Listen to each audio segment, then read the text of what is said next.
மாணவர்களுக்கு வணக்கம். நம்ம விடுதலை போராட்டத்தில் பெண்களின் பங்கு பார்த்துட்டு இருக்கோம். ஓகேவா?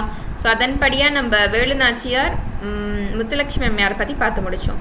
ஸோ இப்போ நம்ம அஞ்சலை அம்மாள் பற்றி ஃபஸ்ட்டு பார்க்கலாம். சரிங்களா? ஸோ அதுக்கடுத்து ஒவ்வொருத்தங்களாம் பார்க்கலாம். ஸோ இவங்க பாருங்கள், எங்கே பிறந்திருக்காங்க அப்படின்னா கடலூரில் முதுநகர் அப்படிங்கிற இடத்துல பிறந்திருக்காங்க. ஸோ எப்போ பிறந்திருக்காங்கன்னா 1890 பிறந்திருக்காங்க. எப்போ இறந்திருக்காங்க அப்படின்னு பார்த்தீங்கன்னா ஸோ ஜான்வரி 20, 1961 1961 ஜனவரி 20 இறந்துருக்காங்க. ஓகேவா? ஸோ அதுக்கடுத்து இவங்களுடைய கணவர் அப்படின்னு பார்த்தீங்கன்னா ஸோ லெஃப்ட் சைடில் இருக்கிறது வேலு நாச்சியார் நம்ம முடிச்சிட்டோம். ரைட் சைடில் இருக்கிறத மட்டும் பாருங்கள். ஓகேவா?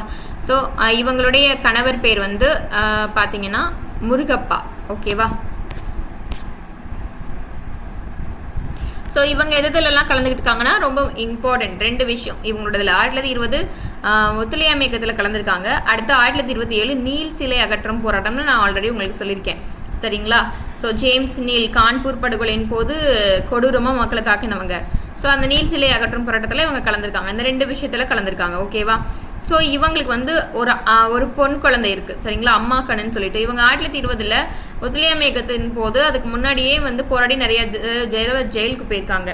ஸோ என்ன பண்ணுறாங்கன்னா சிறையிலே கருவுட்ருக்காங்க. ஸோ அப்போ வந்து அந்த பெண் அந்த குழந்தை பிறக்கணுங்கிறதுக்காக வெளியே அனுப்பிச்சிட்டு அதுக்கப்புறம் குழந்தை பிறந்ததுக்கப்புறம் திருப்பி அவங்களை உள்ள ஜெயிலுக்குலாம் அனுப்பிச்சிட்டாங்க. ஓகேவா? ஸோ அவங்களுக்கு பிறந்தது வந்து ஒரு பெண் குழந்தை. அந்த பெண் குழந்தை பேர் அம்மா கண். ஓகேவா? ஸோ அம்மா கண் என்ன பண்ணுறாங்கன்னா இவங்க நீல் சிலை அகற்றும் போராட்டத்திலையும் இன்க்ளூட் பண்ணிடுறாங்க. ஸோ இன்வால்வ் பண்ணுறாங்க.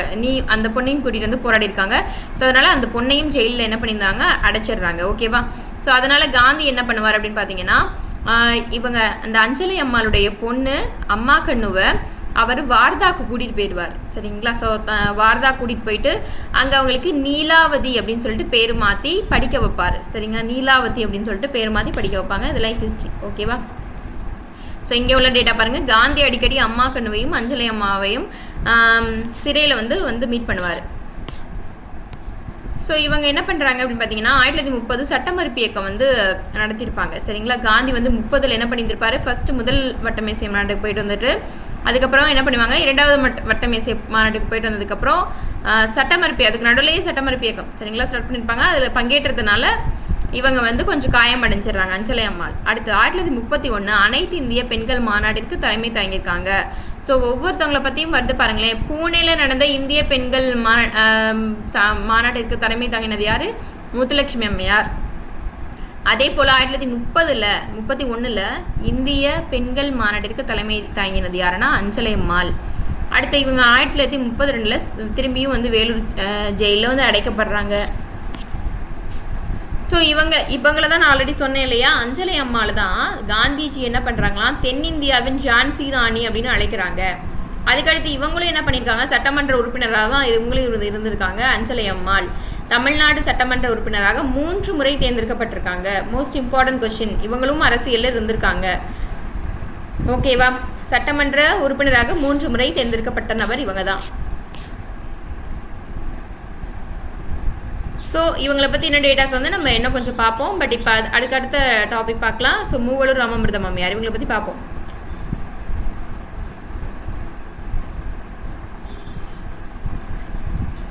ஸோ இவங்க எங்கே பிறக்கிறாங்க அப்படின்னு பார்த்தீங்கன்னா திருவாரூரில் மயிலாடுதுறைக்கு பக்கத்தில் இருக்கக்கூடிய மூவலூர் அப்படிங்கிற கிராமத்தில் தான் இவங்க அதாவது பிறந்தது வந்து திருவாரூர்ப்பா. ஸோ எங்கே வளர்ந்துருக்காங்க அப்படின்னு பார்த்தீங்கன்னா மயிலாடுதுறைக்கு பக்கத்தில் இருக்கக்கூடிய மூவலூர் அப்படிங்கிற கிராமத்தில் வளர்ந்துருக்காங்க. சரிங்களா? அப்போ மூவலூர் ராமாமிர்தம் அம்மையாருங்கிறது மூவலூருங்கிறது அவங்க பிறந்த ஊரா வளர்ந்த ஊரா இல்லை வந்து திருமணம் செஞ்சு போன வீடா இல்லை அதாவது போன ஊரா இல்லை போராடிய ஊரா அப்படின்னு கேட்டாங்கன்னா அது வந்து அவங்க வளர்ந்த ஊர். ஸோ எப்போ பிறந்திருக்காங்க 1883 பிறந்திருக்காங்க. எப்போ இறந்திருக்காங்க 1962 இறந்திருக்காங்க. அடுத்து கணவர் பெயர் சுயம்பு பிள்ளை. இவங்க வந்து ஒரு திறமையான இசைக்கலைஞர்னு சொல்கிறாங்க. அடுத்து இவங்க வந்து என்னென்ன இதெல்லாம் கான்ட்ரிபியூட் பண்ணியிருக்காங்கன்னு ஆல்ரெடி சொன்னேன் இல்லையா, தமிழ் சமூக சீர்திருத்தவாதியாக இருந்திருக்கிறாங்க. ஓகேவா? புக்ஸும் எழுதியிருக்காங்க, எழுத்தாளராக இருந்திருக்கிறாங்க. அது மட்டும் இல்லாமல் அரசியல் ஆர்வலராகவும் இருந்திருக்கிறாங்க. ஸோ தமிழ் சோஷியல் ரீஃபார்மராக இருந்திருக்காங்க, ஆத்தராக இருந்திருக்காங்க, பொலிட்டிக்கல் ஆக்டிவிஸ்டாக இருந்திருக்கிறாங்க. ஸோ இவங்களை பாருங்கள் மூவலூர் ராமாமிர்தம் அம்மையார் தான். சைடில் வந்து முத்துலட்சுமி அம்மையாருடைய படம் இருக்கும், அதை அவாய்ட் பண்ணிடுங்க. ஓகேவா? ஸோ மூவலூர் ராமாமிர்தம் அம்மையார் வந்து முதலில் தேசியவாத இந்திய தேசிய காங்கிரஸின் ஆதரவாக இருந்தாங்க. ஸோ வந்து பெரியார் இருந்தார் இல்லையா, ஸோ பெரியார் ஜாயின் பண்ணப்போ இவங்களும் இருந்திருப்பாங்க. அதுக்கடுத்து 1925 பெரியார் காங்கிரஸை விட்டு வெளியேறினதுக்கு அப்புறம் அவர் பெரியார் வந்து ஈவே ராமசாமியின் சுயமரியாதை இயக்கத்தில், அதாவது மூவலூர் ராமாமிர்தம் அம்மையார் என்ன பண்ணுறாங்க, அவர்னா மூவலூர் ராமாமிர்தம் அம்மையார், பெரியார் ஈவே ராமசாமியின் சுயமரியாதை இயக்கத்தில் உறுப்பினர் ஆகிடுறாங்க. ஓகேவா? ஃபர்ஸ்ட் காங்கிரஸில் இருக்காங்க, அப்புறம் சுயமரியாதை இயக்கத்தினுடைய உறுப்பினர் ஆகிறாங்க. அடுத்து 1930 தேவதாசி முறை சட்டத்தின் ஒழிக்க முத்துலட்சுமி ரெட்டியின் தோல்வியுற்ற முயற்சியை அவர் சட்டத்தின் தலைவராக ஆதரித்தார். இப்போ என்ன சொல்கிறாங்கன்னா 30லேயே என்ன பண்ணுறாங்க, மசோதா கொண்டு வராங்க. ஆனால் வந்து அது வந்து நிறைவேற்றப்படவே இல்லை சட்டமாக. இவங்களுக்கு நான் ஆல்ரெடி சொன்னேன், நான் ப்ரீவியஸ் கொஸ்டின் பேப்பரில். ஸோ தேவதாசி முறையை முத்துலட்சுமி அம்மையார் ஒழிப்பதற்கு துணை நின்றவர் யாருன்னா அது மூவலூர் ராமாமிர்தம் அம்மையார். இவங்களும் நிறையா விஷயங்கள் பண்ணியிருந்திருப்பாங்க. ஸோ வந்து சுயமரியாதை இயக்கம்லேயும் இருந்திருக்காங்க இல்லையா. ஸோ அதுக்கப்புறமா திராவிடர் கழகம் திமுகன்னு சொல்லிட்டு நிறையா இதில் இருந்திருப்பாங்கல்ல. ஸோ அதனால் இவங்க என்ன பண்ணுறாங்கன்னா சட்டத்தின் தலைவராக இருந்தும் இவங்க ஆதரிச்சிருக்காங்க மூவலூர் ராமாமிர்தம் அம்மையார். அடுத்து பாருங்க, அவரது நாவல், அதாவது மூவலூர் ராமாமிர்தம் அம்மையாருடைய நாவல் இவங்க என்னென்ன பண்ணியிருக்காங்கன்னு பாருங்களேன். எதனால தேவதாசி முறை ஒழிக்கப்பட்டிருக்கு அப்படின்னா இவங்க எழுதின நாவலால். சரிங்களா? அது மட்டும் இல்லாமல் தேவதாசி முறையை ஒழிக்கிறதுக்கு தொடர்ச்சியான பிரச்சாரம் பண்ணியிருக்காங்களாம் மூவலூர் ராமாமிர்தம் அம்மையார். அடுத்து மெட்ராஸ் தேவதாசி அர்ப்பணித்து தடுப்பு சட்டம், இது மூலியமாகவும் தேவதாசி முறையை ஒழிக்கிறதுக்கு துணை நின்றுருக்காங்க.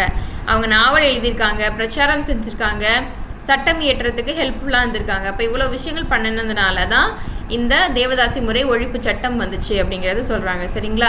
தேவதாசி முறைனா அப்படின்னா என்னென்னா பெண்கள் வந்து கோவிலுக்கு ஒதுக்கப்பட்டுருவாங்க, அதாவது கொடுக்கப்பட்டுருவாங்க. ஸோ அதன் மூலியமாக நிறையா பேர் அவங்கள அப்யூஸ் பண்ணுறதுக்கு வாய்ப்பு இருக்குது. ஸோ இது வந்து பெண்களுக்கு இழைக்கப்பட்ட ஒரு மிகப்பெரிய அநீதி தான். சரிங்களா? ஸோ இதுலேருந்து மீண்டு வரணும். ஸோ இந்தியாவில் எந்த ஒரு தேவதாசி முறையுமே கடைபிடிக்கக்கூடாதுன்னு சொல்லிட்டு மசோதா கொண்டு வந்து 1930, சட்டம் 1947 நிறைவேற்றப்பட்டது. ஸோ இவங்க பார்த்தீங்கன்னா 1937 40 வரைக்கும் இந்திய எதிர்ப்பு போராட்டங்களில் பங்கேற்றிருக்காங்க. அதே போல் நவம்பர் 1938 நடந்த போராட்டங்களில் பங்கேற்றதற்காகவே 6 வாரம் சிறையில் இருந்திருக்காங்க. அப்போ 37 38 ரொம்ப தீவிரமாக இருந்துச்சு இந்திய எதிர்ப்பு போராட்டம். ஓகேவா? ஸோ அதே போல் 1938 நவம்பர் போல் இவங்க போராட்டம் செஞ்சதுனால கிட்டத்தட்ட 6 வாரங்கள் வந்து ஜெயிலில் இருந்திருக்கிறாங்க. அடுத்து பாருங்க, 1949 பெரியார் வந்து என்ன பண்ணுறாரு, செகண்ட் மேரேஜ் பண்ணிக்கிறாரா. 49 பெரியார் வந்து செகண்ட் மேரேஜ் பண்ணிக்கிறாரு. ஸோ பெரியாரை விட மணியம்மை இருக்காங்க இல்லையா, மிகவும் வயதில் குறைந்த ஒரு பெண்ணான மணியம்மையை திருமணம் செஞ்சுக்கிறதுனால அவர்னா யார், மூவலூர் ராமாமிர்தம் அம்மையார் பெரியாருடைய இயக்கத்துலேருந்து வெளியேறிடுறாங்க, பிரிஞ்சிடுறாங்க அதுலேருந்து. அடுத்து பாருங்க, அடுத்து அப்போ தான் வந்து புதுசாக ஸ்டார்ட் பண்ணியிருக்காங்க. பேரறிஞர் அண்ணா இருக்கார் இல்லையா, CN அண்ணாதுரை, இவர் புதிய கட்சி ஸ்டார்ட் பண்ணது தான் DMKன்னு சொல்லிட்டு திராவிட முன்னேற்ற கழகம். இதில் வந்து சேர்ந்துக்கிறாங்க. ஸோ அதுக்கப்புறம் அவங்க கடைசி வரைக்கும் 1962 இறக்குறாங்க இல்லையா, அது வரைக்குமே திமுகக்குள்ளே தான் உறுப்பினராக இருக்கிறாங்க. இவங்க வந்து தேவதாசி முறையை ஒழிக்கிறதுக்காக ஒரு நாவல் எழுதியிருக்காங்க. அது எந்த வருஷம் எழுதியிருக்காங்கன்னா 1936 எழுதியிருக்காங்க. ஸோ மறக்காதீங்க எந்த வருஷம் அந்த நாவல்னா 1936. ஓகேவா? ஓகே. ஸோ இதை வந்து இந்த நாவலோட பேர் பாருங்கள், தாசிகளின் மோசவலை அல்லது மதிப்பற்ற மைனர் அப்படிங்கிறது தான் இதுக்கான பேர். இது தேவதாசிகளுடைய அவல நிலையை தான் ஒரு ரொம்ப பாவப்பட்ட நிலைமை அப்படின்னு அர்த்தம். அவல நிலையை வெளிப்படுத்தக்கூடியது அப்படின்னு அர்த்தம் இந்த நாவல். ஸோ மூவலூர் ராமாமிர்தம் அம்மையார் தமிழக அரசு எப்படி வந்து அவங்களுக்கு மதிப்பு அளிச்சிருக்காங்க, பெருமைப்படுத்திருக்காங்க அப்படின்னு பார்த்தீங்கன்னா, அவங்களுடைய பெயர்லையே ஏழை பெண்களுக்கு நிதி உதவி வந்து இப்போ வரைக்கும் வழங்கிட்டு இருக்காங்க. சரிங்களா? ஸோ இதுக்கு முன்னாடி தாலிக்கு தங்கம் வழங்கிட்டு இருந்தாங்க இல்லையா, ஸோ அதுவுமே இவங்களுடைய பேரில் தான். பட் இப்போ வந்து தாலிக்கு தங்கம் வழங்குறது கிடையாது, வெறுமனையாக உதவித்தொகை மட்டும் கொடுத்துட்ருக்காங்க அப்பா அம்மா இல்லாதவங்களுக்கு மட்டும். ஓகேவா? ஸோ மூவலூர் ராமாமிர்தம் அம்மையார் நினைவாக ஏழை பெண்களுக்கு நிதி உதவி வழங்குவதற்கான ஒரு சமூக நலத்திட்டத்தை வந்து மூவலூர் ராமாமிர்தம் அம்மையார் நினைவு திருமண உதவி திட்டம் அப்படின்னு தமிழக அரசு நிறுவியிருக்காங்க. ஸோ இவங்களை பற்றி இவ்வளோதான். இன்னும் கொஞ்சம் எக்ஸ்ட்ராவாக இருந்துச்சுனாலும் நம்ம பார்ப்போம், சரிங்களா? ஸோ இவங்க என்ன பண்ணுறாங்க அப்படின்னு பார்த்தீங்கன்னா, காந்தியை வந்து ஒரு குறிப்பிட்ட டைமில் வந்து ஜெயிலில் அரெஸ்ட் பண்ணி போட்டுருவாங்க. ஸோ அதனால் அவரை விடுதலை செய்யணுங்கிறதுக்காக இவங்க வந்து தேசிய கொடியை வந்து உடம்புல ஃபுல்லாக சுற்றிட்டு கதராடையை விற்க சொல்லி தான் காந்தி சொல்லுவார். ஸோ அதனால் கதராடைகளை வந்து தெருவாக வந்து என்ன பண்ணுவாங்கன்னா வீதிகளில் விற்பாங்களாம் மூவலூர் ராமாமிர்தம் அம்மையார். இன்னும் கொஞ்சம் ரேட்டாஸ் இருந்தாலும் நம்ம பார்ப்போம், ஓகேவா? ஸோ இப்போதைக்கு நம்ம என்ன பண்ணியிருக்கோம் அப்படின்னு பார்த்தீங்கன்னா, அஞ்சலை அம்மாள் மூவலூர் ராமாமிர்தம் அம்மையாரை பார்த்துருக்கோம். இதுக்கப்புறம் வந்து அதர் டேட்டாஸை வந்து என்ன பண்ணலான்னா அடுத்தடுத்த வீடியோஸில் பார்க்கலாம். இன்னும் மற்ற தலைவர்களை அடுத்த வீடியோஸில் நம்ம பார்ப்போம்.